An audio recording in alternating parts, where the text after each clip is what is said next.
My girlfriend said, "If you can't handle me, just say so." After embarrassing me in public, I said, "I can't handle you." She thought I was joking until I did something that left her speechless. The next morning, she found out I, 26, male, was at my company's annual dinner last Saturday. Black tie event, important clients, the works. Brought my girlfriend, Scarlet, 24, as my +1. We'd been together 18 months. The night started fine. She looked amazing in her red dress, charming everyone. Then the wine hit. She got loud, really loud, started telling funny stories about me to my colleagues. Scarlet. Oh my God, you guys should see him trying to cook. Last week he burned water. Water? How do you even do that? Nervous laughter from my co-workers. And don't get me started on his gaming addiction. Grown man playing with toys. I swear he cares more about his stupid PlayStation than me. My manager raised an eyebrow. I tried to steer her away. Me? Scarlet. Maybe we should louder. Oh, and he still lets his mommy do his taxes. 26 years old. She was lying. I do my own taxes. Have for years. That's not true, and you know it. See? He's so sensitive, can't take a joke. My colleague's wife tried to change the subject. Scarlet steamrolled her. You know what's hilarious? He practiced his presentation for today in the mirror for an hour in his underwear like a little boy playing businessman. Dead silence. That presentation had landed us $1 million contract. My boss, Mr. Chen, looked uncomfortable. His wife whispered something to him. Me, Scarlet, enough, please. Scarlet, spinning around, wine sloshing. What if you can't handle me? Just say so. The entire table was staring, my career flashing before my eyes. Me? I can't handle you. Laughing. See, he's joking. He knows he's lucky to have me. I mean, look at me and look at him. She gestured at herself, then at me like we were comparing products. Me? I'm not joking. I can't handle you. Whatever, baby. You love me. She tried to kiss me. I turned away. She shrugged, grabbed another wine. The damage was done. People avoided me the rest of the night. Whispered conversations, pitying looks. 5 years building my reputation destroyed in 20 minutes. In the Uber home, that was fun. Your boss's wife is so uptight, though. Silence. What? Why are you being weird? You humiliated me in front of my boss, my clients, everyone. Oh my God, it was just jokes. Lighten up. You told lies to make me look pathetic. They weren't lies, exaggerations. Maybe you're being dramatic. We got home to my apartment. Yeah, mine. She'd moved in 6 months ago, but never got around to paying rent. I'll contribute in other ways, she'd said. The other ways never materialized. She passed out immediately. I sat in the living room thinking. This wasn't the first time. Last month at my friend's wedding, she'd given a drunk toast about how I was lucky she lowered her standards.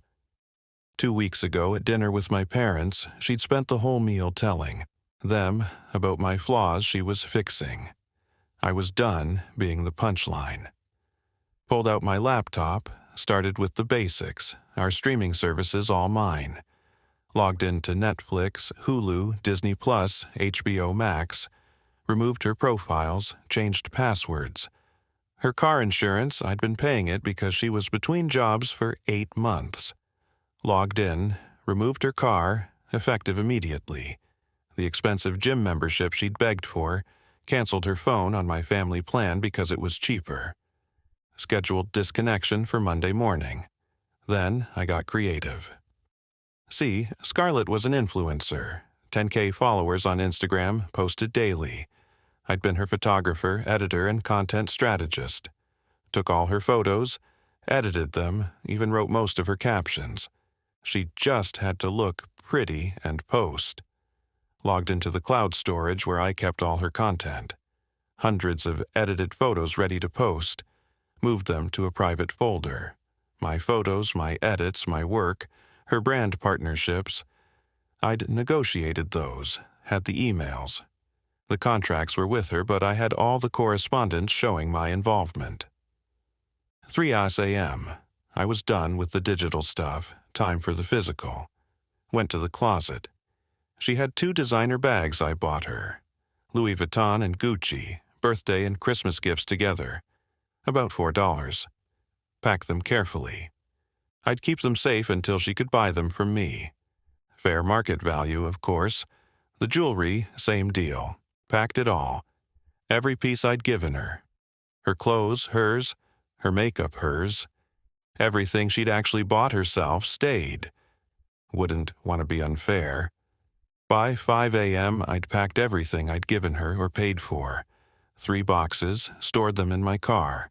Then the master stroke. Remember how she moved in but never paid rent? I'd been asking her to sign a roommate agreement for months. We don't need papers, baby. We have trust. Well, trust was broken. Time for papers. Drafted a notice.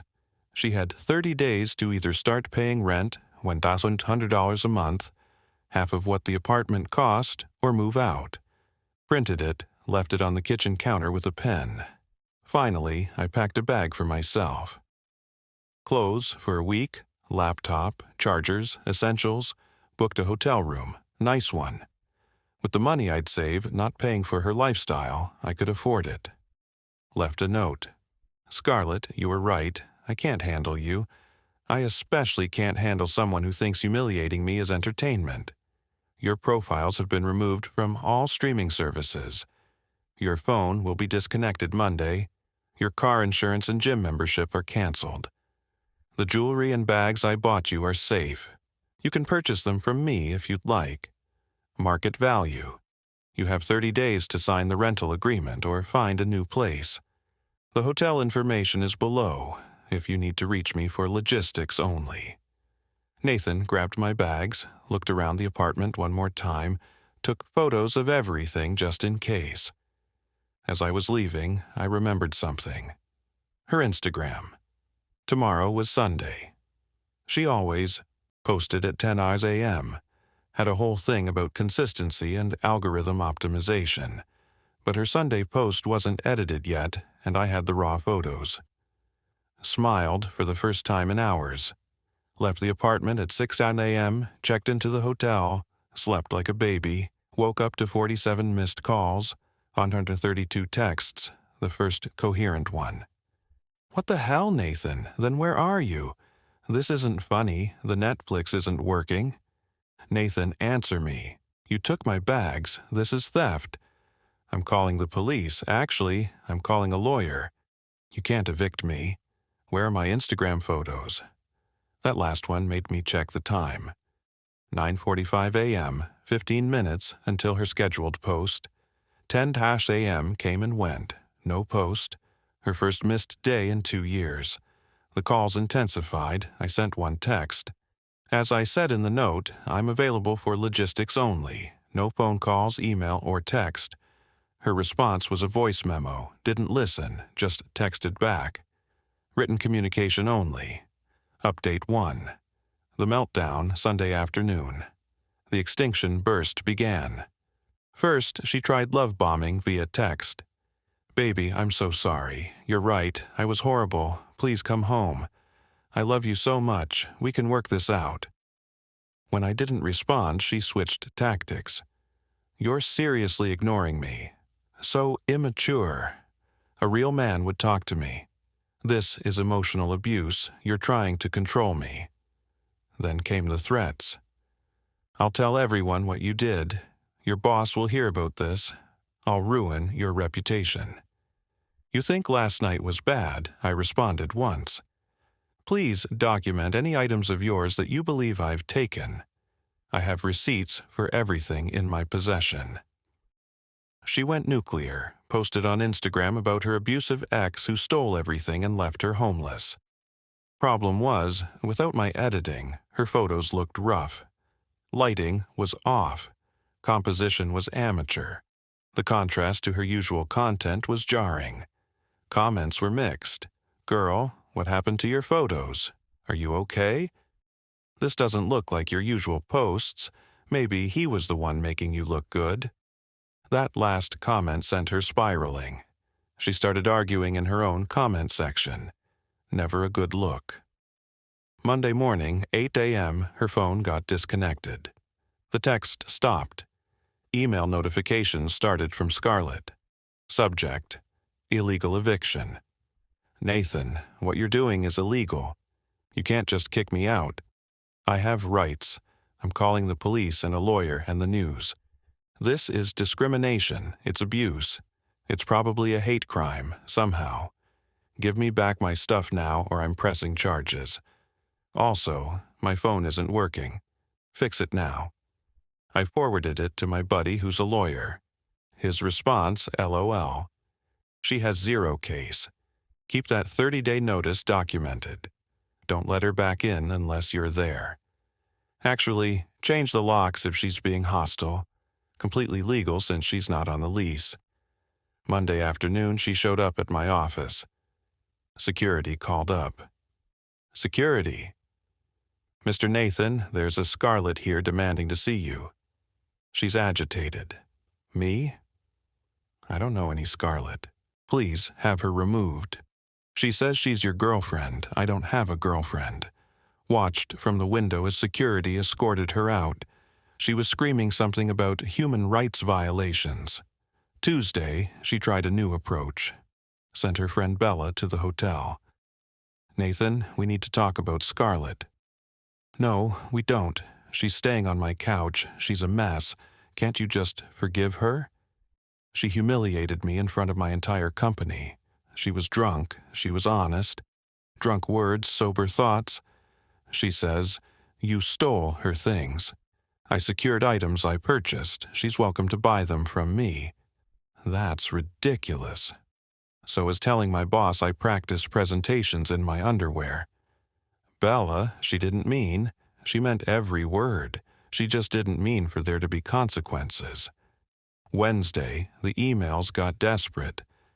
Nathan, I need my bags for a shoot. I lost 500 followers. Bella's boyfriend wants me gone. My car insurance lapsed and I got pulled over. This is all your fault. Please, I'm sorry. I'll do anything. I replied, the rental agreement is still on the kitchen counter. You have 25 days remaining. Thursday, she cracked. A long email. Nathan, I get it. I messed up. I've been thinking about what I said at your dinner and I'm mortified. I don't know why I do that. I guess I thought it was funny, but it wasn't. It was cruel. You're not pathetic. You're actually amazing. You supported me, helped me build my Instagram, paid for everything, and I repaid you by humiliating you. I'm staying with Bella, but her boyfriend hates me, and I have nowhere else to go. My parents live too far from my job if I still have one after missing 2 days. Please let me come home. I'll sign the rental agreement. I'll pay my share. I'll publicly apologize to everyone from your company dinner. Whatever you want. I need you, Scarlet. That last line, I need you, not I love you, need. At least she was finally honest. Update 2, the reality check. By Friday, word had gotten around social media. Someone screen-recorded her Instagram meltdown before she deleted it. Posted it on Twitter with the caption, "Influencer loses it after photographer boyfriend leaves." It went mini viral, not huge, but enough. People found her old posts, noticed the quality drop. Someone did a side-by-side comparison. The difference was shocking. Comments poured in. So, the boyfriend was the talent. She can't even frame a selfie properly. 10K followers, but can't edit a photo. This is why I have trust issues. Her follower count plummeted. Brand started pulling out. One publicly stated they were reassessing their partnership due to recent behavior inconsistent with their values. Saturday morning, she tried calling from Bella's phone. Me, hello Nathan. Finally, we need texted Bella. Please don't let her use your phone to contact me, she's desperate. Also, she's been eating all my food and won't leave the couch. How long is this going to last? Me, She has 23 days to figure out her housing situation. Bella, I can't do 23 more days of this. Not my problem. Monday, week 2. I extended my hotel stay but started apartment hunting. If she wasn't going to leave, I'd find a better place anyway. My lease was up in 2 months. Found a beautiful 1-bedroom in a building with a gym and rooftop deck. More expensive, but without Scarlet draining my finances. Easily affordable, applied on the spot. Got approved by Wednesday. Meanwhile, Scarlet's situation worsened. Bella kicked her out. Apparently, Scarlet had told Bella's boyfriend that Bella had cheated on him in college, a lie, when he wouldn't let her borrow his car. Her next stop, our mutual friend, Jake. That lasted exactly 1 night. She tried to seduce him, thinking he'd take her in as his new girlfriend. Jake's actual girlfriend didn't appreciate that. By Thursday, she was desperate enough to email. "I'm sleeping in my car. It's cold. This is your fault. A real man wouldn't let this happen. I hate you. Please help me. I'm sorry. You've made your point." I didn't respond. She wasn't sleeping in her car. Her Instagram stories, now barely getting views, showed her at various coffee shops and malls during the day. She was couch surfing, just running out of couches. Friday, 2 weeks since the company dinner, I got an interesting email from Mr. Chen, my boss. "Nathan, I wanted to reach out personally. The dinner incident was unfortunate, but your presentation earlier that day was exceptional. You've secured us our biggest client to date. Your professionalism in handling a difficult personal situation has been noted. We'd like to discuss your future with the company. Are you available for lunch Tuesday?" Richard Chen, a promotion discussion. While she was destroying my reputation, she'd actually helped it by showing how professionally I handled personal crisis. Final update. 30 days later, the rental agreement deadline arrived with predictable drama. Scarlet never signed it, never paid a dime. Instead, she spent 30 days trying every manipulation tactic in the book. Love bombing. I've never loved anyone like I love you. Guilt trips. I gave you the best years of my life. Threats. I'll destroy your career. Bargaining. Just let me stay 3 more months playing victim. You've ruined my life. On day 30, I returned to the apartment with my buddy Jake and his cop brother-in-law, Steve, just in case. The apartment was trashed. Not destroyed, but messy. Dirty dishes, clothes everywhere, empty wine bottles. Took photos of everything. Scarlet was on the couch wearing one of my hoodies, watching TV on her laptop. Me. "Time's up. You need to leave." "Scarlet, I'm not going anywhere. I live here." Steve stepped forward, still in uniform from his shift. "Steve, ma'am, you're not on the lease. The legal tenant has given you 30 days' notice. You need to leave, or I'll have to escort you out." Her face went white. "This is illegal." "No, ma'am, this is completely legal. Do you need help gathering your belongings?" She broke down, ugly crying, but she packed, threw things in garbage bags, making a show of how cruel we were being. As she was leaving, "I hope you're happy. You've ruined everything." "Me?" "You ruined everything. I just stopped paying for it. I made you interesting. I made you cool. Without me, you're just another boring tech nerd." "Good. I like being a boring tech nerd. Boring tech nerds can afford their own apartments."